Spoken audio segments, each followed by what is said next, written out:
ఉన్నారు అక్కడ సిట్యుయేషన్ ఏంటి పోలింగ్ సరళి ఎలా ఉంది ఉన్నటువంటి ఒక పోలింగ్ బూత్ లో ఉన్నాం పద్మశాలిపురంలోని పోలింగ్ బూత్ ఇది చేవెళ్ళ నియోజకవర్గంలోని కాన్స్టిట్యున్సీ రాజేంద్ర నగర్ మొత్తం ఇప్పటివరకు రాజేంద్ర నగర్ ఏరియాలో 13.28% ఆఫ్ పోలింగ్ అయింది మొత్తం నియోజకవర్గంలో తీసుకుంటే మా చేవెళ్ళ పార్లమెంటు నియోజకవర్గంలో తీసుకుంటే చేవెళ్ళలో 38.38% అట్లాగే మహేశ్వరంలో 16.89%, అట్లాగే రాజేంద్ర నగర్లో 13.28%, షేర్లింగపల్లిలో 11.18%, అట్లాగే వికారాబాద్లో 11% పోలింగ్ అయింది. గత ఎన్నికల్లో అంటే అసెంబ్లీ ఎన్నికలతో పోలిస్తే ఈ ఎన్నికల్లో పార్లమెంట్ ఎన్నికల్లో పోలింగ్ పర్సంటేజ్ కొంత తక్కువైందని చెప్పొచ్చు. ఈ టైం వరకు అంటే 12 గంటల టైం వరకు లాస్ట్ టైం తీసుకుంటే 30% పోలింగ్ పర్సంటేజ్ దాటిందనేది ఇక్కడ ఉంటే అధికారులు అట్లాగే అధికార నిపుణులు చెప్తున్నాయి. మొత్తం ఈ కాన్స్టిట్యున్సీకి సంబంధించిన దాంట్లో 24 మంది అభ్యర్థులు పోటీలో ఉన్నప్పటికీ ఇండిపెండెంట్గా వివిధ పార్టీల నుంచి పోటీ ఉన్నప్పటికీ ప్రధాన ప్రత్యర్థులుగా ప్రధాన పోటీగా టీఆర్ఎస్ పార్టీ అట్లాగే కాంగ్రెస్ పార్టీ మధ్యలో ఉందని చెప్పాలి.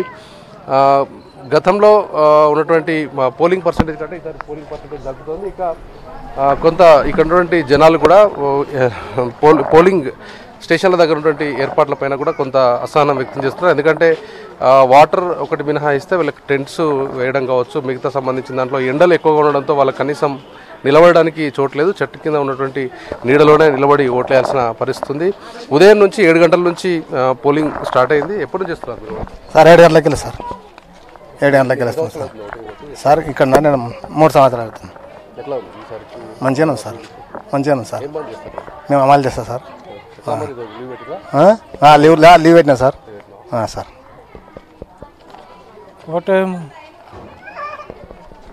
ఇది ఓట్లు వినియోగిస్తున్నటువంటి ఓటర్లు చెప్తున్న పరిస్థితి. ఉదయం 7 గంటల నుంచి వస్తున్నారు, కానీ ఎండ తీవ్రత ఎక్కువగా ఉండడం వల్ల ఇళ్ల నుంచి తక్కువ మంది వస్తున్నారు.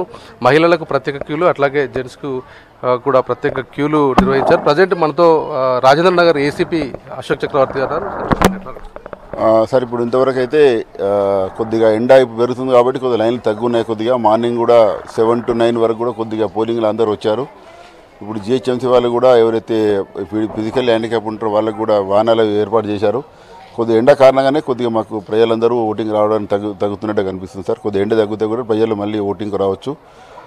ప్రభుత్వం కూడా ఎలక్షన్ కమిషన్ కూడా అందరికీ స్పెసిఫిక్గా విజ్ఞప్తి చేశారు, అందరూ వచ్చి ఓటు చేయాలని చెప్పి.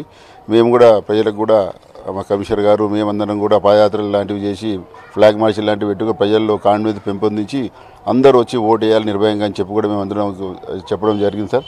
కొద్దిగా ఎండ తగ్గితే కొద్దిగా పోలింగ్ పెరుగుతుందని చెప్పి ఆశిస్తున్నాం. ఇంతవరకు ప్రశాంతంగా పోలింగ్ అవుతుంది, ఎటువంటి సమస్యలు రాలేదు. ఇక్కడ క్యాండిడేట్ అంతా తిరిగిపోతున్నారు, కాంటెస్ట్ క్యాండిడేట్ కూడా తిరిగిపోతున్నారు. ఇక్కడ ఎటువంటి సమస్యలు వెళ్ళినా మేము సఫిషియెంట్గా ఫోర్స్ ఉంది. ఇక్కడ సమర్థమైన ఆఫీసర్లు అందరూ ఉన్నారు. ఇక్కడ పారామిలిటరీ ఫోర్సెస్ కూడా ఉన్నాయి. ఇక్కడ ప్రశాంతంగా సాయంత్రం వరకు కూడా ప్రశాంతంగా పోలింగ్ జరుగుతుందని చెప్పి కూడా మేము భావిస్తున్నాం సార్. ఈ ఎలక్షన్స్ పోలింగ్ వచ్చినటువంటి వాళ్ళు మొత్తం కూడా ఎండ తీవ్రతకు ఎక్కువగా రావడం లేదు. ఇక మేజర్గా తీసుకుంటే ఆన్ అండ్ యావరేజ్గా మొత్తం చేవెళ్ళ నియోజకవర్గంలో మొత్తం పరిధిలో మొత్తం 13 నుంచి 14% ఆఫ్ పోలింగ్ అయినట్టుగా తెలుస్తుంది. ఈ ఏరియాలో మన రాజేంద్ర నగర్ కాన్స్టిట్యున్సీలో 13.8% మొత్తం కూడా ఓటింగ్ అయింది. ఇక హైదరాబాద్ అట్లాగే హైదరాబాద్ సిటీ కమిషనరేట్, సైబరాబాద్, రాచకొండ 3 కమిషనరేట్ల పోలీస్ స్టేషన్ పరిధిలో కూడా మొత్తం పోలీస్ భద్రతా ఏర్పాటు చేశారు. హైదరాబాద్ సిటీ అట్లాగే సైబరాబాద్లో కలిపి 35,000 మంది పోలీస్ ఫోర్సెస్ని డిప్లాయ్ చేశారు. ఈసారి జరుగుతున్న ఎన్నికలకి సీసీ కెమెరాలని ఏర్పాటు చేయడంతో పాటుగా వాటిని కమాండ్ కంట్రోల్ రూమ్స్కి అనుసంధానం చేసి మానిటరింగ్ చేస్తున్నారు. అట్లే కాకుండా జియో ట్యాగింగ్ కూడా ఏర్పాటు చేశారు. ఎక్కడైనా ఏదైనా ఇన్సిడెంట్ జరిగితే ఇమ్మీడియట్గా వెళ్ళడానికి మౌంటెడ్ వెహికల్స్ను కూడా అందుబాటులో ఉంచారు. హై సెన్సిటివ్ ఏరియాలో పారామిలిటరీ బలగాలను కూడా అందుబాటులో ఉంచారు. సాయంత్రం వరకు జరిగినటువంటి పోలింగ్లో కొంత పర్సంటేజ్ అంటే 2 గంటల తర్వాతనే ఎక్కువగా పోలింగ్ పర్సంటేజ్ పెరిగే అవకాశం ఉందన్నట్టుగా అధికారులు చెప్తున్నారు.